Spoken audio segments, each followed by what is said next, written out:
வணக்க மக்களே, அனைவரோட வங்கி கணக்குலையும் மாதமான ரூபாய் 4000 வங்கி அக்கௌண்ட்டுக்கு வரப்போகுது. இது யாருக்கெல்லாம் வரப்போகுது, என்னென்ன தகுதிகள் வேணும், எப்படி விண்ணப்பம் செய்யணும் அப்படின்ற முழு தகவல் தான் இந்த வீடியோவில் நம்ம பார்க்க போறோம். வீடியோவை கொஞ்சம் கூட ஸ்கிப் பண்ணாம முழுமையா பாருங்க. அப்பதான் என்ன சொல்றோம் அப்படிங்கிறது தெளிவா புரியும். வீடியோக்குள்ள போறதுக்கு முன்னாடி மறக்காம லைக் பட்டனை தட்டி விட்டு உங்களோட சப்போர்ட்டை கொடுத்துருங்க. இன்கேஸ் நிறைய பேருக்கு இந்த இன்ஃபர்மேஷன் தெரியறதுக்கான சான்சஸ் இருக்கு. அப்படி தெரிஞ்சிருந்துச்சு அப்படின்னா தாராளமா ஸ்கிப் பண்ணிக்கலாம். ஆனா மறக்காம ஒரு லைக் பட்டனை போட்டு விட்டீங்கன்னா தெரியாதவங்க அனைவருமே கண்டிப்பா இந்த வீடியோ போய் சேர்றதுக்கு ஒரு ஹெல்ப்ஃபுல்லா இருக்கும். இப்ப வாங்க வீடியோக்குள்ள போயிடலாம். இந்த மாதமான வங்கியில 4000 ரூபாய் நிதியுதவி திட்டம் யாருக்கு வரப்போகுது அப்படின்னா, படித்து விட்டு வேலை வாய்ப்பு இல்லாம பட்டதாரி இளைஞர்களுக்கான ஒரு மாதாந்திர உதவித்தொகை திட்டம் அப்படின்னு சொல்லலாம். உங்க வீட்டுல இல்ல உங்க ஃபேமிலிஸ்ல கண்டிப்பா படிச்சுட்டு வேலை தேடிட்டு இருப்பாங்க. அவங்க அனைவருக்குமே இந்த திட்டத்தின் மூலமா ரூபாய் 4000 ஆனது வழங்கப்படும். இதற்கு என்ன படிச்சிருக்கணும், எத்தனை வருஷமா வேலை இல்லாம இருக்கணும், நிரந்தர வேலை அப்படின்றது இருக்கக்கூடாதுன்னு சொல்லியிருக்காங்க கம்பல்சரி. ஸோ என்ன வயது வரம்பு இருக்கணும் அப்படின்றது எல்லாமே இப்போ டீட்டெயிலாக பார்க்கலாம். இந்த திட்டத்தில் படித்து முடித்து விட்டு வேலை தேடி கொண்டு இருக்கிறவங்களுக்கு தான் ரூபாய் 4000 வழங்கப்படும் சொல்லியிருக்காங்க.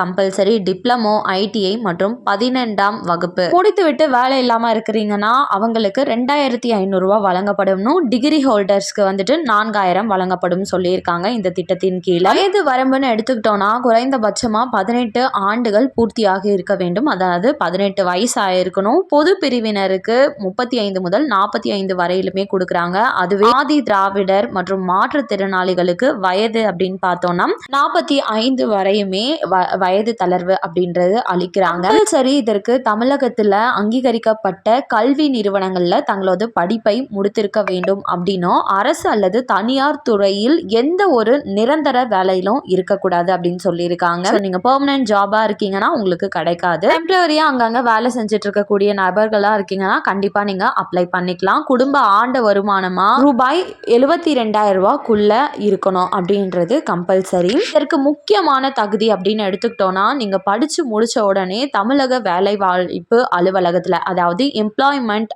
ஆபீஸ்ல வந்து கம்பல்சரி பதிவு செய்திருக்க வேண்டும் அப்படின்னு, குறைந்தது சில ஆண்டுகள் பதிவு மூப்பு இருக்க வேண்டும், அதாவது சீனியாரிட்டி இருக்க வேண்டும் அப்படின்னு ஆலோசிக்கப்பட்டு வந்துட்டு இருக்கு. இதை பத்தி ஆனா இன்னும் கன்ஃபார்ம் பண்ணல. இதனை விண்ணப்பம் செய்யறதுக்கு தேவையான ஆவணங்களா ஆதார் அட்டை, கல்வி சான்று, நீங்க என்ன படிச்சிருக்கீங்களோ அதற்கான சான்று, டிசி, அதோட ஜெராக்ஸ், வேலை வாய்ப்பு அலுவலகத்துல பதிவு செய்யப்பட்ட எம்ப்ளாய்மெண்ட் கார்டு, வருமான சான்றிதழ் மற்றும் வங்கி கணக்கு புத்தகம் ஆகியவை தேவைப்படும் அப்படின்னும், நீங்க சொன்ன அனைத்தையும் வச்சு எலிஜிபிளா இருக்கீங்கன்னா உங்களோட வங்கி கணக்கிற்கே இந்த பணமானது அனுப்பப்படும் சொல்லியிருக்காங்க தமிழக அரசு. இதற்குன்னு விண்ணப்பம் செய்யக்கூடிய இணையதள பதிவு அப்படின்னு பார்த்தோம்னா, தனியாக உருவாக்கப்படும் அரசு தளம் அல்லது தமிழக வேலை வாய்ப்பு துறையின் டிஎன் எம்ப்ளாய்மெண்ட் வெப்சைட் தளம் மூலம் ஆன்லைன்ல விண்ணப்பிக்கிற மாதிரி தான் வரும்னு சொல்லியிருக்காங்க.